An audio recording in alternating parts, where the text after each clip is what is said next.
ஸ்ரீ விநாயகர் புராணம் 13ஆம் பகுதி.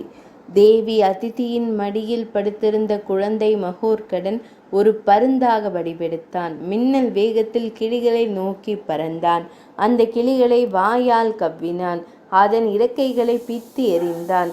தலையை குதறினான். அந்த 2 கிளிகளும் ஆகாயத்தில் இருந்து கீழே விழுந்து மடிந்த போது தங்கள் சுயரூபத்தை அடைந்து ஓவென்ற பேரிரைச்சல் கேட்டது. இதெல்லாம் அரக்கர்களின் வேலை என்பது அப்போதுதான் அதிதி தேவிக்கு புரிந்தது.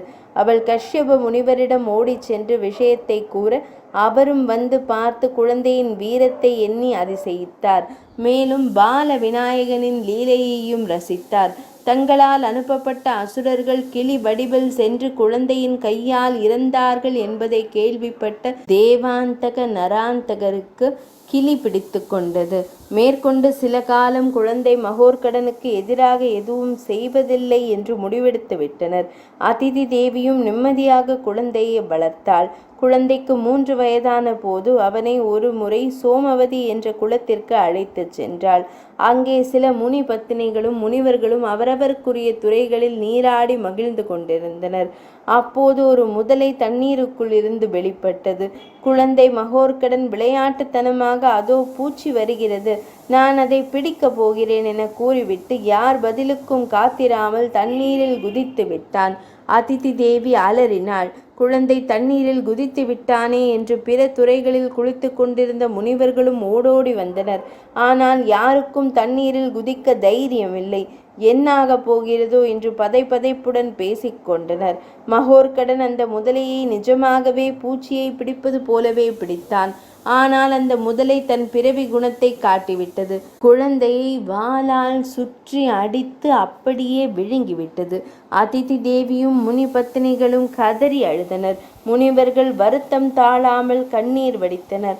மகோற்கடா, உன் தந்தைக்கு என்ன பதில் கூறுவேன்? குளத்திற்கு குளிக்க வராதே, வீட்டிலேயே நீராடு என்று கூறினேனே.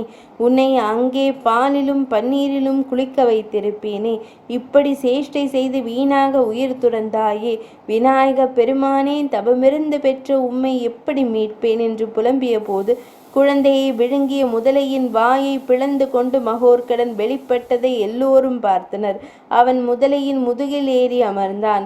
மகோற்கடா, முதலையை கொன்றுவிட்டு தப்பி வந்துவிடு, அல்லது சமயோஜிதமாக கரைக்கு வந்து சேர் என அதிதி தேவி கத்தினாள்.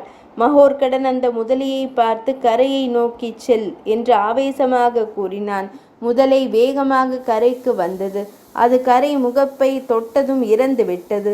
அதன் உடலில் இருந்து அழகே வடிவான ஒரு இளைஞன் வெளிப்பட்டான். அவன் மகோற்கடனின் பாதங்களில் விழுந்து பணிந்தான். ஐயனே, நான் ஒரு கந்தர்வன். எனது பெயர் சித்திரன். எங்கள் லோகத்தில் நடந்த திருமணத்திற்கு பிருகுமுனிவரை அழைத்திருந்தோம். அவரும் வந்தார். எல்லா கந்தர்வர்களும் அவருக்கு தகுந்த மரியாதை அளித்தனர். நான் திருமண வேலையில் மும்முரமாக இருந்ததால் அவரை வரவேற்காமல் விட்டுவிட்டேன். இதனால் கோபமடைந்த அவர் என்னை முதலையாக மாறும்படி சபித்து விட்டார். நானும் முதலையாகி இந்த தடாகத்திலேயே கிடந்தேன். அவரிடம் சாப விமோச்சனம் கேட்டபோது சிவமைந்தரான விநாயகர் பூமியில் மகோற்கடராக அவதரிக்கும் போது அவரது ஸ்பரிசத்தால் சுயரூபம் பெறுவேன் என்றார். அதன்படி என் நிலை இன்று மாறியது என்றான். பின்னர் கந்தர்வர்கள் சிலர் புஷ்பக விமானத்தில் பூமிக்கு வந்தனர். அவர்களுடன் சித்திரனும் ஏறி தன் லோகம் சென்றான். தங்கள் இல்லத்திற்கு வந்தவர்கள் எதிரிகளாக இருந்தாலும் கூட சரி, அவர்களை வரவேற்க கற்றுக்கொள்ள வேண்டும். அப்படி வரவேற்காதவர்கள் முதலையாகவோ இன்னும் உயிர்களை பறிக்கும் பூச்சிகளாகவோ பிறந்து மக்களால் வெறுக்கப்படுவார்கள். ஒதுக்குப்புறமான இடங்களில் தனிமையில் சொந்த பந்தமின்றி வாழ்வார்கள் என்பதை இங்கே புரிந்து கொள்ள வேண்டும். இன்னொரு தத்துவத்தையும் பால விநாயகரின் லீலையில் இருந்து இப்போது தெரிந்து கொள்ளப் போகிறோம். ஏதாவது சிறப்பாக செய்து விட்டவர்களை ஆஹா ஊஹூ என பாராட்டுவோம். இந்த ஆஹா ஊஹூ என்ற வார்த்தைகள் எப்படி பிறந்தது தெரியுமா? ஆஹா ஊஹூ என்பவர்கள் கைலாய லோகத்திற்கு சென்று அடிக்கடி சிவபெருமானை தரிசிப்பவர்கள்.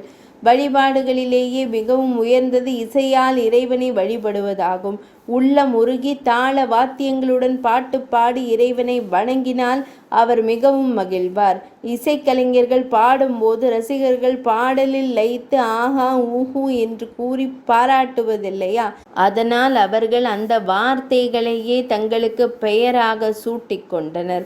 இவர்களது நண்பர் தும்புரு. குதிரை முகம் கொண்ட இவரும் சிறந்த இசைஞானி. இவர்கள் மூவரும் சிவபெருமானை தரிசிக்க தங்கள் தாள வாத்தியங்களுடன் கைலை மலைக்கு சென்று கொண்டிருந்தனர். செல்லும் வழியில் கஷ்யப முனிவரின் ஆசிரமத்தை கண்டனர். அந்த மகரிஷியை தரிசிக்க வேண்டும் என்பதற்காக ஆசிரமத்திற்குள் சென்றனர்.